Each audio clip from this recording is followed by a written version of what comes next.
Okay, so tayong lahat ay tumayo at buksan po natin ang ating mga Bible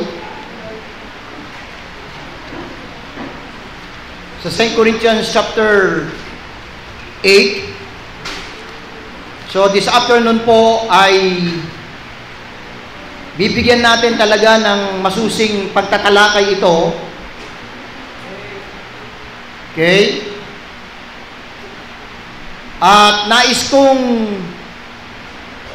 magkaroon talaga tayo ng tamang perspektibo patungkol sa pagbibigay sa Panginoon. Ano nga ba talaga ang dapat nating i-practice? Ngayon na alam natin na tayo po ay nakita natin yung sabi sa 2 Timothy chapter 2 verse 15, study to show thyself approved unto God, a workman that needeth not to be ashamed, rightly dividing the word of truth. But the problem is, maraming mga rightly dividers na matapos nilang malaman itong right division, marami akong alam na mga churches na naging mahina ang kanilang giving. At babasahin ko po sa 2 Corinthians chapter 8 verse number 9. Ito munang unahin kong basahin sapagkat ang ating pong mensahe po ngayon ay grace-based giving. Bibigyan natin talaga ng liwanag dahil ngayon ay meron pong confusion na nagaganap sa mga churches. Ano nga ba talagang klaseng giving ang i-apply natin? Amen? Verse 9, for you know the grace of our Lord Jesus Christ, that though He was rich, yet for your sakes, He became poor, that yet through His poverty might be rich. Let's pray. Panginoong Diyos na dakila po sa lahat, salamat po sa pribileyo na kami po ay nagkakaroon ng ganitong pagtitipon. Salamat, Panginoon, sa liberty na ibinigay niyo po sa aming bansa at malaya kaming nagkakaroon ng ganitong pananambahan, pag-aaral ng inyong salita. Dalahin ko, Panginoong Diyos, ang bawat isa na narito ngayon, mga kapatiran. Hinihiling ko, Lord, na i-bless niyo po ang mensaheng ito at dalahin ko, Lord, na magkaroon talaga kami ng commitment. Ano nga ba talaga ang standard? Ano ba talaga ang aming magiging basis? Nang sa ganon ay kami po ay maging kagamit-gamit sa iglesia ito pagdating po sa pagkakaloob, Panginoong Diyos. Hinihiling ko, Lord, na ang pangunguna po ng Banal na Espiritu na kayo po ang mangusap sa aming puso sa pamamagitan ng inyong mga salita. At dalahin ko, Lord, na habang itinuturo po itong series of messages na to about grace-based giving, tulungan nyo kami na meron kaming ma-realize. Kung may mga pagkukulang kami, ma-realize namin, Panginoon, na ito po'y dapat naming ayusin sa inyo, Panginoon. Purihin ka dakilang Diyos sa pangalan po ni Jesus. Amen at amen. You may be seated. Dito sa verse 9 na binasa natin, ay makikita natin yung what grace. Ano ba yung grace ng Diyos? Sabi ng Bible, for you know the grace of our Lord Jesus Christ, that though He was rich, yet for your sake, He became poor, that yet through His poverty might be rich. Yan yung biyaya ng Diyos. Na dahil po sa habag ng Diyos, sa Kanyang kahabagan, sa Kanyang pagmamahal, tayo po iniwan ni Kristo ang karangyaan ng kalangitan, bumaba siya dito sa lupa, namatay sa krus ng Kalbaryo, upang ang sino man na sasampalataya doon sa kasapatang ginawa ng ating Panginoon ay magkaroon ng buhay na walang hanggan sa kalangitan. Now, yan po yung grace. Sabi nga nila, grace means the unmerited favor of God to man. Ang grace po ay, ito po ay isang bagay na hindi po tayo karapat-dapat. Walang sino man sa atin po ang karapat-dapat sa biyaya ng Diyos. Amen? Amen ba? Makay naantok na kayo eh. Ha? We don't deserve this. But thank God, dahil po ito sa grace ng Diyos, let's turn to Ephesians chapter 2. Nais ko munang bigyan ng tuon, ng pansin itong biyaya ng Diyos.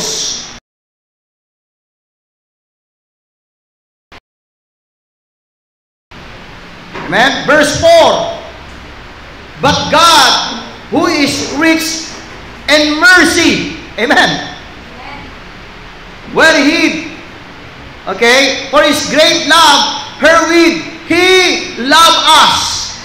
Thank God for His mercy. That's why in verse 8, for by grace are ye saved through faith. Amen? And that not of yourselves, it is the gift of God, not of works, lest any man should boast. Titus, buksan po natin ang ating mga Bible sa Titus. Basa pa po tayo ng talata, 2 talata, bago tayo talaga pumasok sa ating talagang topic na grace-based giving. At ang dalayan ko, matapos ko po itong maturo ng ilang Sundays, ang challenge ko, bago magwakas ang taon 2023 at pagpasok ng 2024, sana bawat isa sa atin, maliwanag na sa ating kaisipan sana, na ano ba ang gagawin kong commitment pagdating sa pagkakaloob sa simbahan. Ang sabi sa Titus chapter 2 verse number 11, Titus chapter 2 verse number 11, for the grace of God that bringeth salvation hath appeared to all men. Yung grace ng Diyos ay nagpakita sa lahat, appeared, nasaksihan. Sa chapter 3 ng Titus, dinifine yung grace dito sa verse 4. But after that the kindness and love of God, our Savior, toward men appeared. Ano yung nag-appear sa Titus? Yung grace of God. Ano sa chapter 4? Yung kindness and love of God.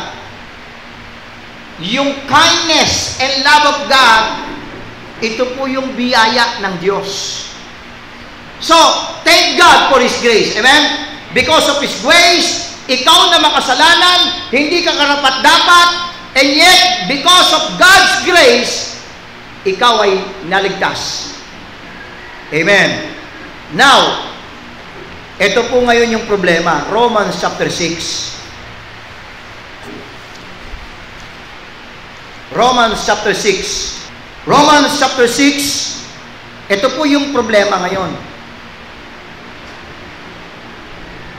This is the problem.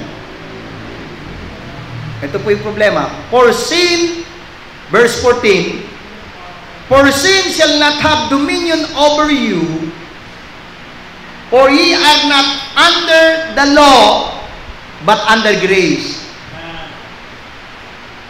Since tayo po ngayon, ang sabi ng Bible ay hindi na po tayo sa ilalim ng batas, but under grace. Inulit-ulit sa verse 15 eh. Okay? Sa verse 15. Sabi sa verse 15, what then? Shall we sin?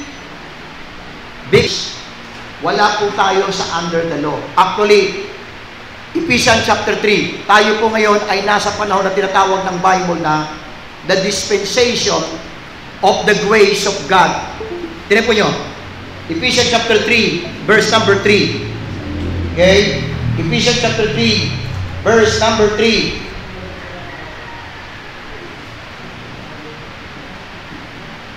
Ephesians chapter 3, verse number 3. Verse number 3, verse 2 and 3. If you have heard of the dispensation of the grace of God, which is given me to you word. So makikita natin mga minamahal na tayo po ay nasa panahon ng tinatawag na the dispensation of the grace of God. Sabi sa Romans chapter 6, yung binasa natin kanina, tayo po ay wala na sa ilalim ng batas, kundi nasa ilalim ng biyaya. So therefore, maliwanag na maliwanag sa Biblia na ang bawat Kristiyano na part ng body of Christ ay wala na po sa ilalim ng batas. Ito ngayon yung problema. Ito ngayon yung katwiran ng mga karnal na mga Christians. Since wala na pala kami sa ilalim ng batas, naturalmente, sasabihin ng isang Kristiyano, wala na tayo sa ilalim ng batas ng tithing. Since wala na batas dahil sa Old Testament law, ang giving ay dinidiman. Talagang compulsory. Imperative talaga na dapat ikaw ay magbigay. Ngayon, ito ngayon yung problema ngayon. Since tayo ngayon ay nasa ilalim ng biyaya at wala na ako sa ilalim ng batas, hindi na ako kailangang pilitin at hindi ako pwedeng persahin. So, magbibigay ako ayon sa gusto ko, magbibigay ako kung kailan ko gusto. That's the problem. Wala naman na tayo sa batas eh. And then, ikukot pa yung 2 Corinthians chapter 9. Buksan po natin. 2 Corinthians chapter 9. Sabi sa 2 Corinthians chapter 9 and verse number 7. Every man according as he purposeth in his heart, so let him give. O, ayan o. Sabi ngayon ng mga rightly dividers na mga karnal na Kristiyano na matagal nang na-open sa mga giving, sa teaching, sa mga churches. At ngayon, nakakuha siya na ngayon ng isang teaching na mukhang pumapabor sa kanyang carnality. Ay, wala na pala tayo sa under the law. Kasi noon, napipilitan ako. Dinidiwan ako ng pastor ko. Napipilitan lang ako. By force. Demand. It's a demand. Ngayon, hindi na. Sabi ng Bible, as he purposed in his heart. Maraming hindi nakakaunawa nito. Later on sa series natin ng giving, emphasize ko yan ng mas talagang makikita natin ng maliwanag. Kasi yan ang ginagawa nating lusot. Ginagawa nating excuse ang Bible, ginagawa nating excuse yung so-called we are under the dispensation of the grace of God, evangelist. At yun yung ginagamit nating sangkalan para maging excuse natin na tayo po ay hindi na magbigay. Kung magbibigay man tayo, parang according to your mood. Pag nasa mood ka lang, pag nasa condition ka lang, pag medyo maganda lang ang condition mo, doon na ngayon, hindi po dapat doon ang basis ng giving mo. Amen? Hindi po doon, mga minamahal. So, sa-isay po natin, grace-based giving, giving generously is not wealth-based, but grace-based. Sa Bible po, let's turn to 2 Corinthians chapter 8. Yung ikaw ay magkakaloob ng talagang saganang pagkakaloob, generous. Hindi po ito dahil mayaman ka. Kaya, and by the way mga kapatid, alisin natin sa ating kaisipan na dahil hindi ka mayaman, hindi ka pwedeng gamitin ng Panginoon pagdating sa pagbibigay sa church.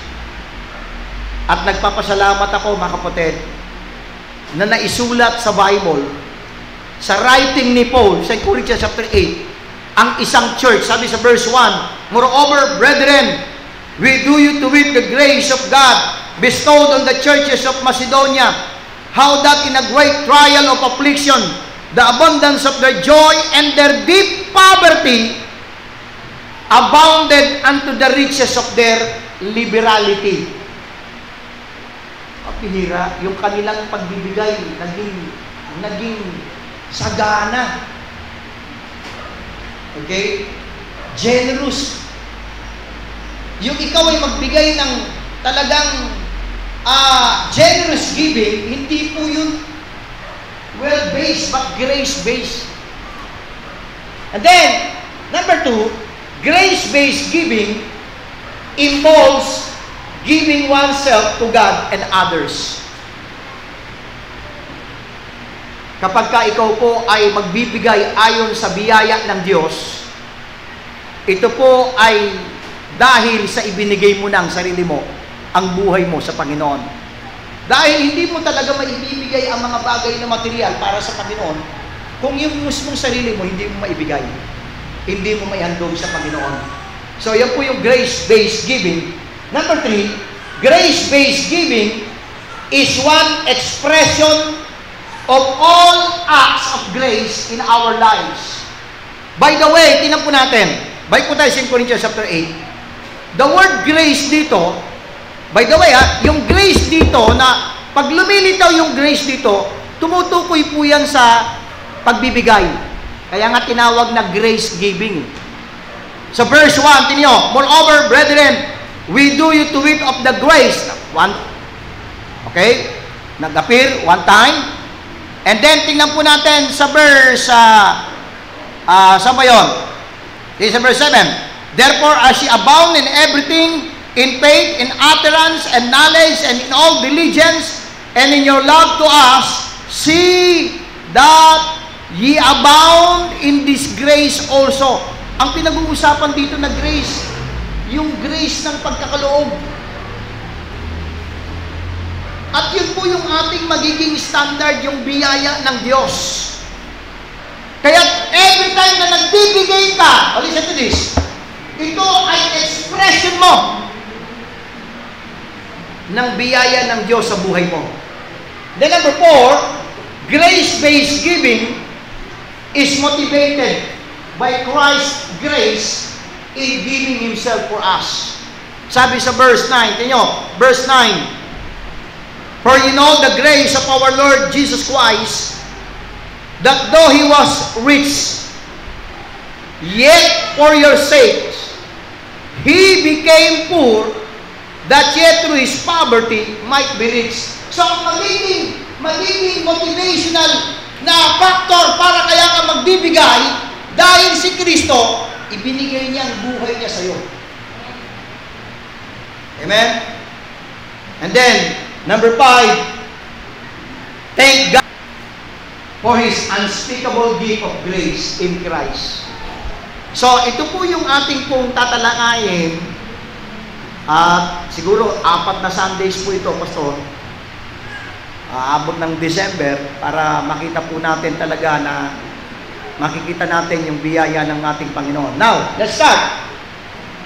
The concept of grace giving. Lesson number 1 tayo. Ano ba yung konsepto pag sinabi natin, pag may kausap ka ng ibang miyembro, hindi, wala na tayo sa under the law. We're no longer under the law. Tama yung statement na yun eh.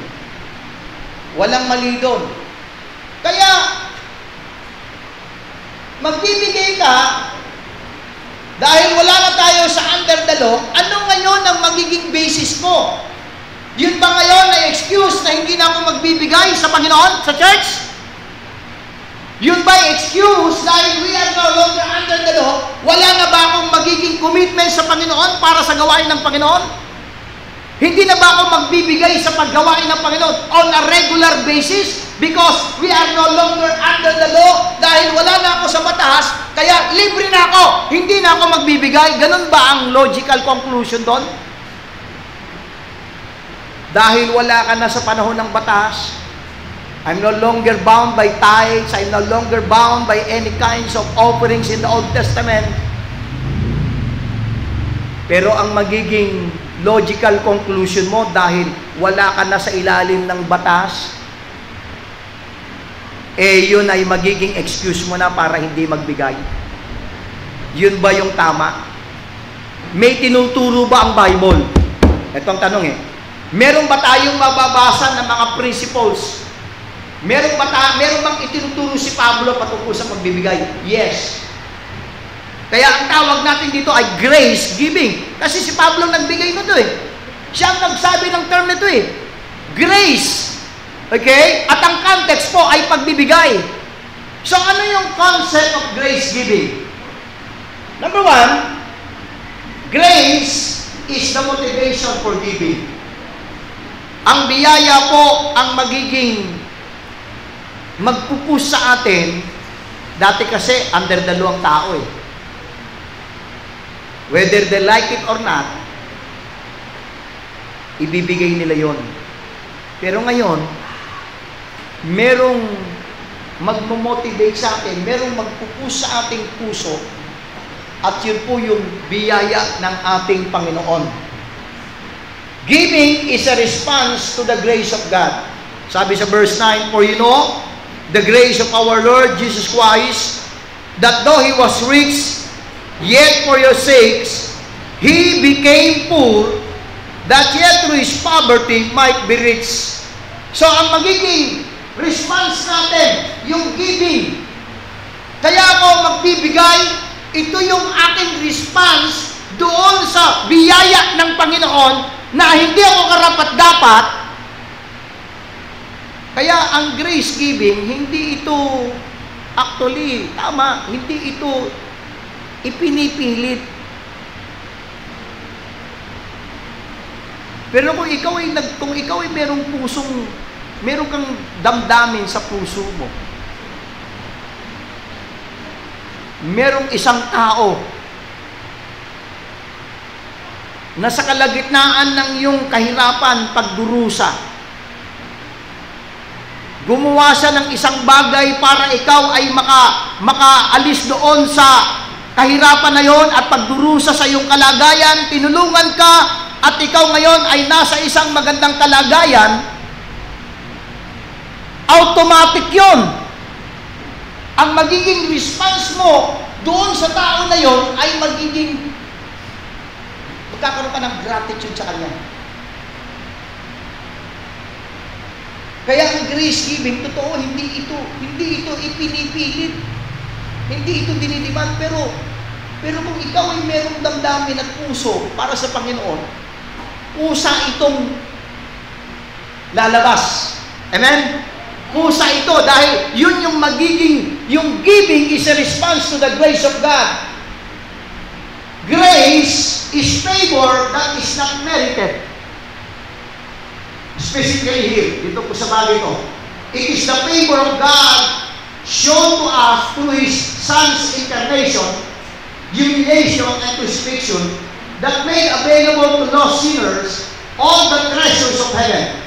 God did this for your sakes, literally, because of you.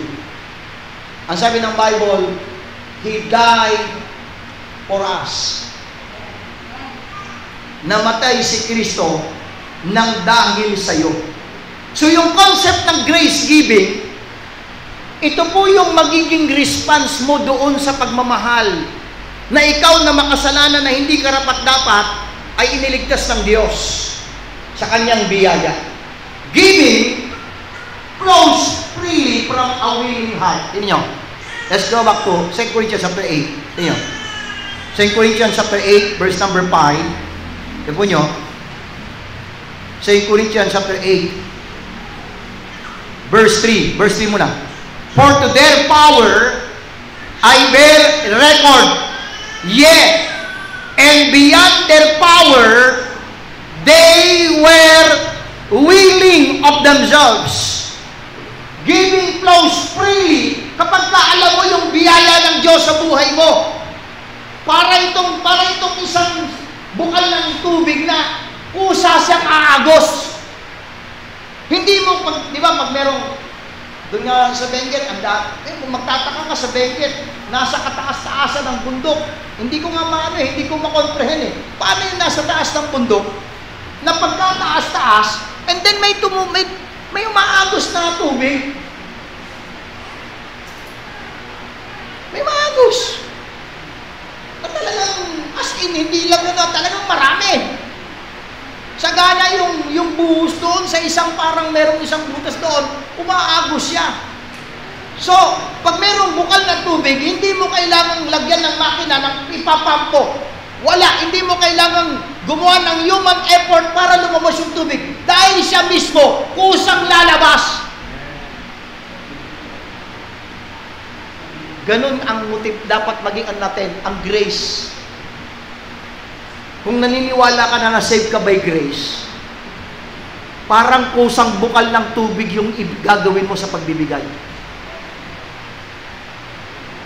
Hindi mo kailangang pilitin, kaya nga atin nyo, 2 Corinthians chapter 9, verse 7. Here po nyo. Basahin natin, 2 Corinthians 9:7. Every man, according as he purposeth in his heart, so let him give, not grudgingly, or of necessity, for God loveth a cheerful giver.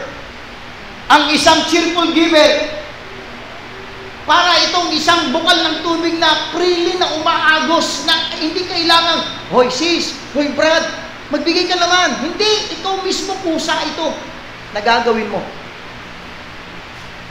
Giving flows freely from a willing heart.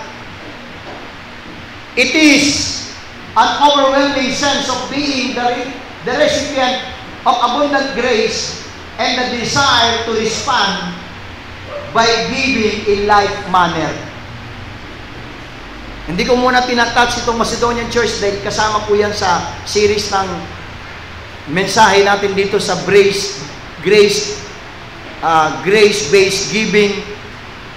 Pero nais kong ipakita sa inyo na yung konsepto, ano ba itong grace giving? Ang grace giving, grace is the motivation for giving. Ito yung, hindi katulad ng law, yung batas na yun yung nagpupush sa kanila. Sinabi kasi ng batas. Ngayon naman, iba. Yung biyaya ng Diyos na nagligtas sa iyo sa kapahamakan ng impyerno. Yung biyaya ng Diyos na patuloy na sagana sa buhay mo, kung bakit ka ngayon buhay, kung bakit ikaw nakakakain, kung bakit ikaw malakas, hindi lamang niligtas ka ng Diyos sa biyaya niya, kundi araw-araw sagana ang biyaya ng Diyos. At yun yung grace na yon na na-enjoy natin ngayon, hindi yung batas, hindi yung anumang mga kabigatan na nakalagay sa under the law, kundi yung biyaya ng Diyos ngayon na ikaw ay nabubuhay sa biyaya ng Diyos, yun ang maging motivational factor sa puso mo. Yun ang magmamotivate sa puso mo para ikaw ay magbigay. Amen?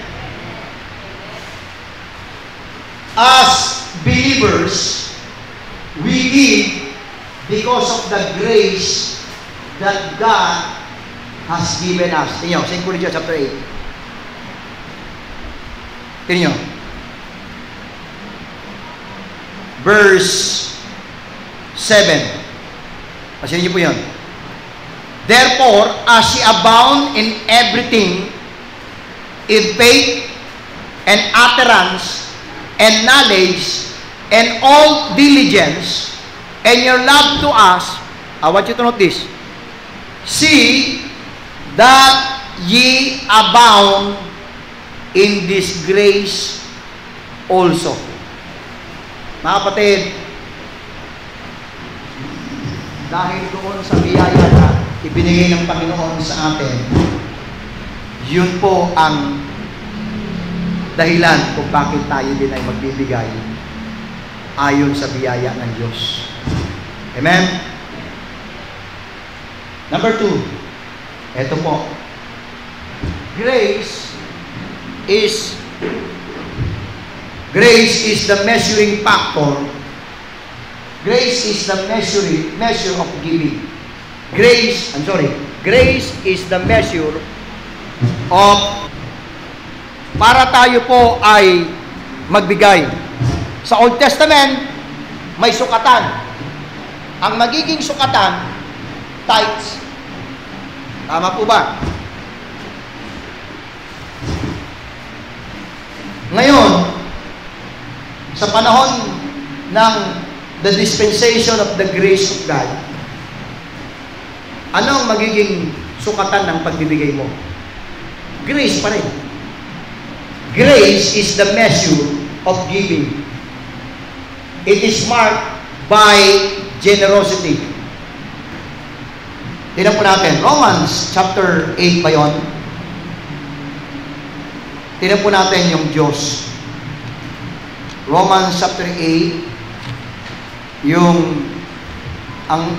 He spared not His own Son. Ayun, chapter 8, verse 32. Nais kong makita natin na sa panahon ng dispensation of the grace of God, ang magiging measurement ng pagbibigay mo ay grace din. Tignan niyo, verse 32. He that spared not His own Son, but delivered Him up for us all, how shall He not with Him also freely give us all things? Alam niyo yung grace? Romans 8:32. Balik po tayo. Ito, yun na kayo, hindi na mahak to, ha? He that spared not His own Son, but delivered Him up for us all, how shall He not with Him also freely give us all things? Makinig kayo, mga kapatid. Listen to this. Makinig kayo. Oo, wala na tayo sa under the law. Ay, salamat. Hindi na pala ako nagbibigay ng tithes ko. Ano yung grace ng Diyos? Alam yung grace ng Diyos? Ibinigay niya ang lahat sa iyo. Wala siyang tinira. Tingnan nyo, basahin natin ulit. He that spared not His own Son. Kung yung kanyang anak, hindi niya ipinagkait sa iyo. Sabi ng Bible, but delivered Him up for us all. Pero ibinigay niya, hinayaan niyang mamatay at maging offering, sin offering ng tao ng lahat ng makasalanan. Sabi ng Bible, how shall He not with Him also freely give us all things? So, ang tanong ganito ay, salamat. Wala na ako sa tithing. Grace giving na ngayon. Okay, sige. Pasok tayo dun sa argumento na grace giving tayo. Sabi ng mga rightly divider. O ano ba yung grace ng Diyos? Ibinigay niya ang lahat. Wala siyang tinira.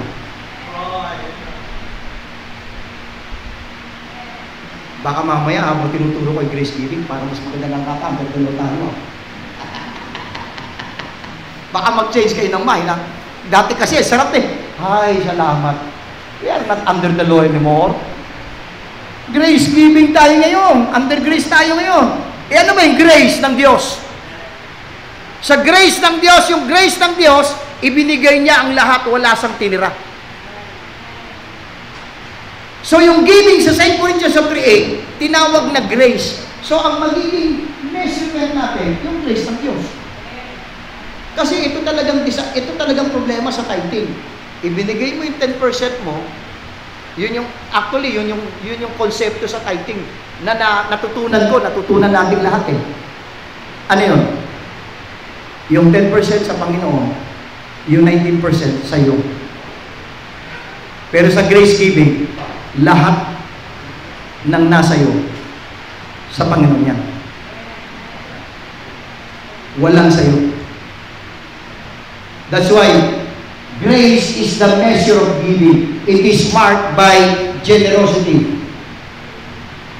People who practice grace giving, watch this. People who practice grace giving do not calculate and pay the minimum amount supposedly required. they find ways to give as much as they can. Grace giving is calculated. I want you to know this. Hindi yung grace giving, magkano ba ibibigay ko? Tingnan niyo.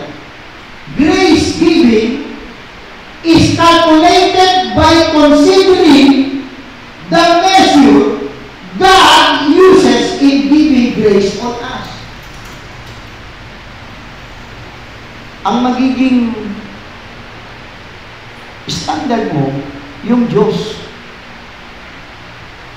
Paano niya ba ibinigay sa akin yung grace?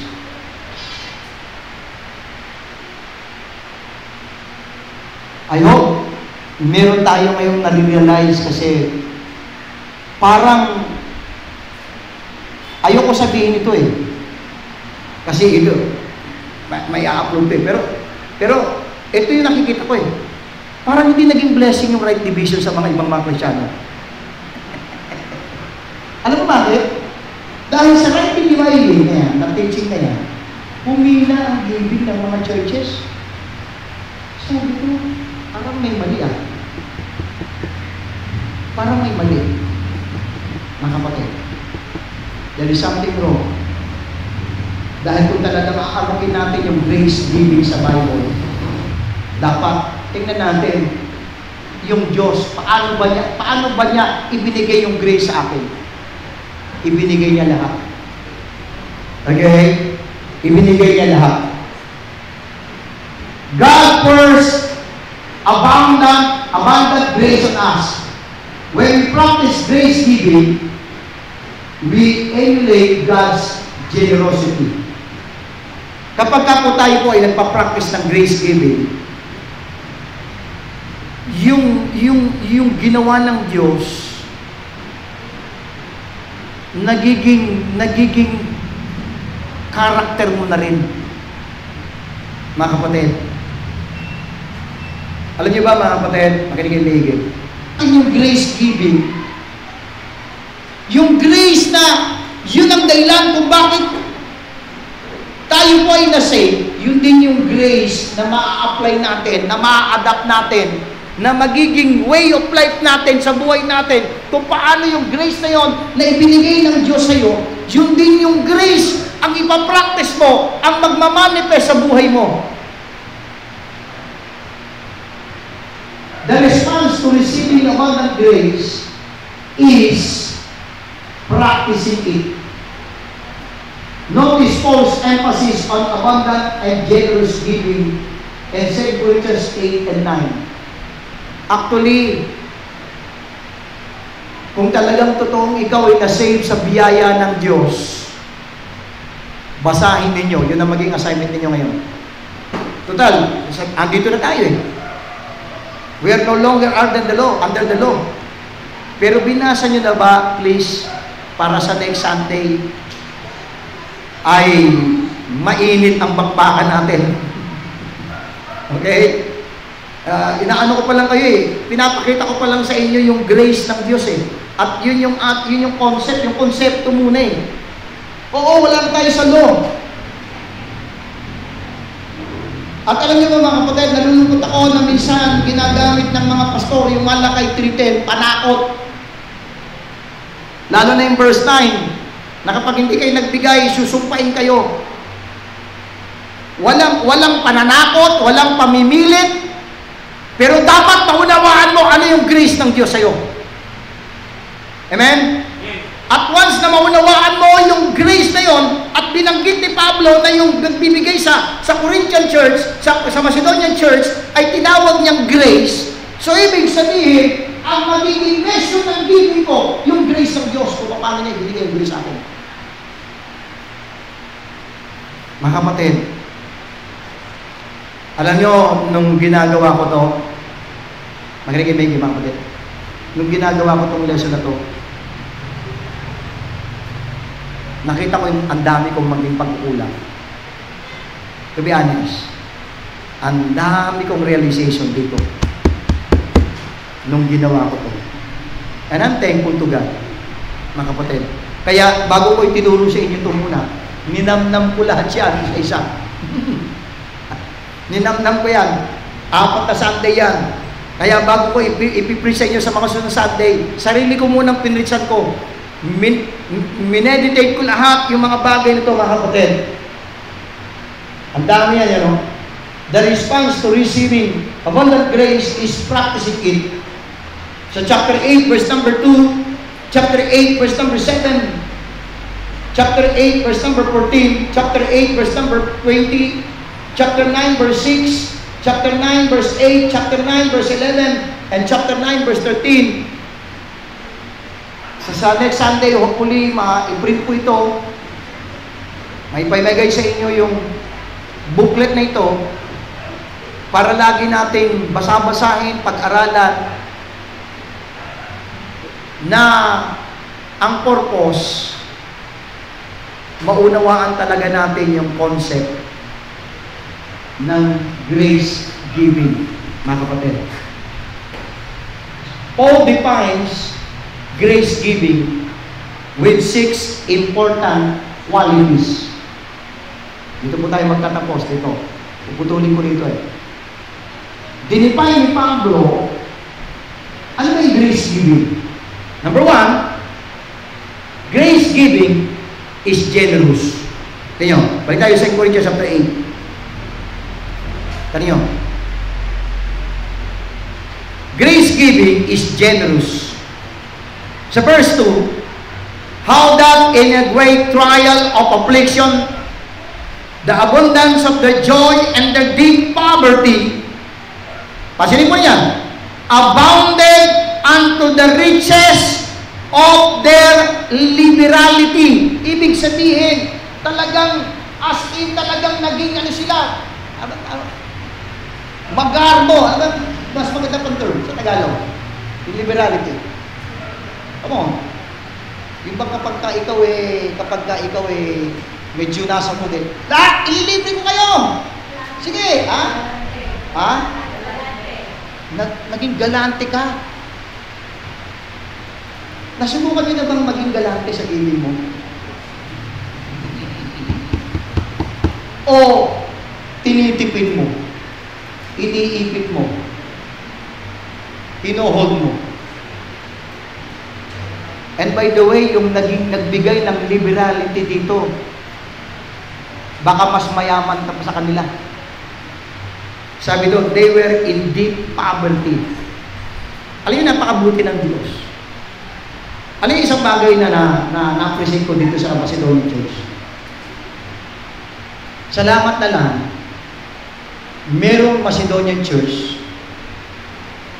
na nagpakita nag-practice ng grace giving. Alam niyo, dahil kung wala ito, ang laging magiging katwiran ng mga believers. Mahirap lang ako, pastor.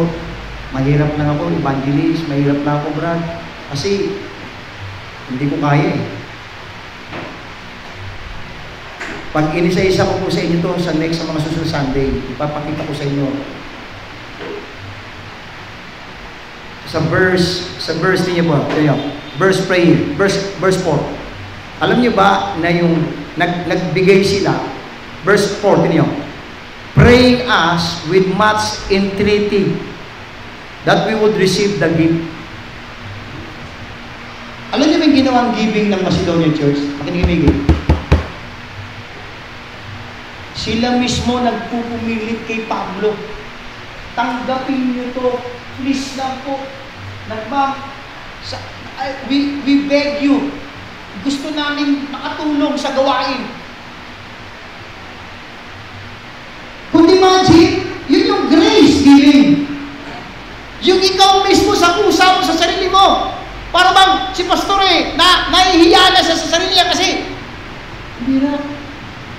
Ang hirap itong kapatid na to, wala na halos makain. Tapos, sige Brad, yung ganito yun ganito yung set up ha. Parang ganito yung illustration ha. Nakita mo yung isang miyembro mo. Pumunta ka sa bahay niya, walang gamit. Kaya ibigyan, walang gamit. Tapos, hindi kumakain ng sagana. Tapos, all of a sudden, bigla siyang may dinukot na 1,000. Yung pang ganito nangyari dito ha. Parang nakita niyo yung senaryo. Ganito yung nangyari ito. Sabi ni Pablo, huwag na. Mas kailangan niyo yan.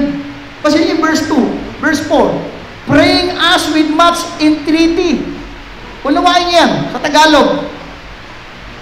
And we would receive the gift. Please, tanggapin ninyo. Tanggapin mo.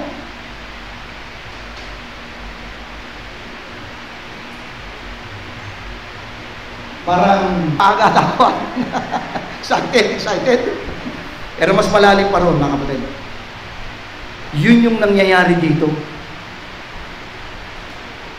Kung maunawaan lang ng mga rightly divider ito, mapapaya sila sa sarili nila. Wala na kami sandal dalawa. Wala. Yan na. Mga pera, mga pastor na yan. Nagtuturo ng tithing. Wala na. Pag naintindihan nila yung grace giving, baka sabihin nila, sige, balik lang ako sandal dalawa. Balik na ako sa tithing.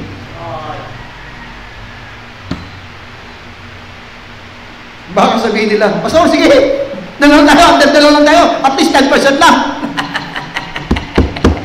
Kasi sa grace giving, you give it all. Sa Panginoon lahat yan. Mga kapatid. Kaya, grace giving is generous. And then number 2, grace giving is willful. Verse 3. For to their power I bear record, yea, and beyond their power, they were willing of themselves. So, ang grace giving, willingness. Merong kang willing heart. So, walang pwedeng magdikta sa'yo, nino man, maging ako. Sino ang magdidictate sa'yo? Yung conscience mo, knowing kung alam mo kasi yung grace ng Diyos. Yung puso mo. Yung puso mo kasi, yun ang magdidikta ng ibibigay. Kaya kasabi, as he purposeth in his heart. Alam niyo bakit as he purposeth in his heart? Kasi, yun ang magiging response ng puso mo sa grace ng Diyos. Kaya madalas kong binabanggit sa inyo, lagi niyong tatandaan to, tama, according as he purposeth in your heart. But the problem is your heart right with God? Dahil kapag tama yung puso mo, tama ang magiging response mo sa grace ng Diyos, and then yung heart mo, willingly mag-decide, I'm going to give this. Ibibigay ko itong bagay na to. Number 3, grace giving is directed by God. Verse 5, kanyo. And this they did, not as we hope, but first gave their own selves to the Lord, and unto us by the will of God. Grace giving is directed by God. Then number 4, grace giving is a shared responsibility. Yun yun, verse 6. In so much that we desire Titus, that as he had begun, so he would also finish in you the same grace also. So, ang grace giving, mga kapatid, ito po ay shared responsibility. Ibig sabihin, magtutulungan tayo sa isa't isa. At nakikita ko naman yung mga kapatid, nagtutulungan tayo. Pag nakita natin, merong dapat. At pagdating dito sa bagay na to, hindi na ako dapat pang magtagal dahil nakita ko naman yan. Natutuwa nga ako ngayon. Nung mga nakaraan, bago tayo nagkaroon ng renovation, may naninig, may mga naka-assign na. And I'm blessed with that. Mamayang konti, may lalapit. Ano yan? Bangko. Mamayang konti, may lalapit sa akin. Ano yan? Tiles. May konti lang. Okay? Kaya pagka may lalapit sa ako, kinakabahala ako eh. Lalapit si Sister Freya. Lalapit si Sister ano? Si Janela. Si Sister din. Sino pa naman malapit? Isa si Judy. Si Jack. Oo. Huwag niyong kantahin kami dalawa ni Pastor Albert na lumapit sa inyo. Mas mabigat-bigat na yun. Amen? Grace giving is a shared responsibility. grace giving what? Should be exercised. Sabi dito sa verse 7, therefore, as ye abound in everything, in faith, and utterance, and knowledge, and in all diligence, and in your love to us, I want you to note this, see that ye abound in this grace also.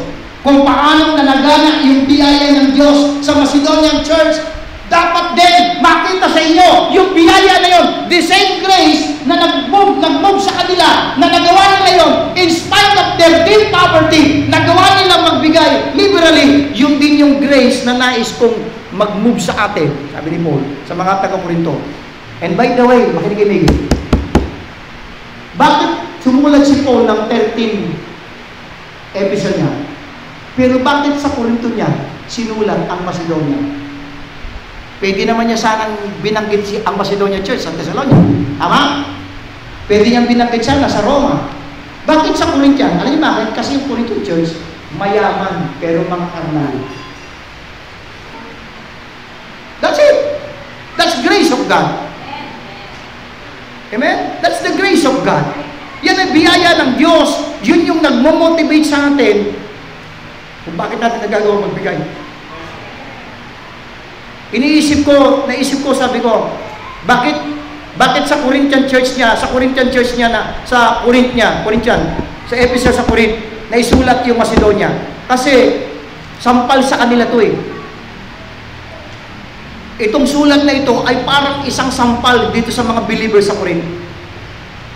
Na sila na mayayaman, and yet, wala po silang ganitong klaseng grace.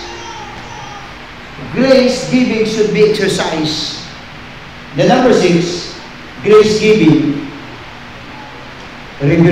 reveals our Lord. Verse 8.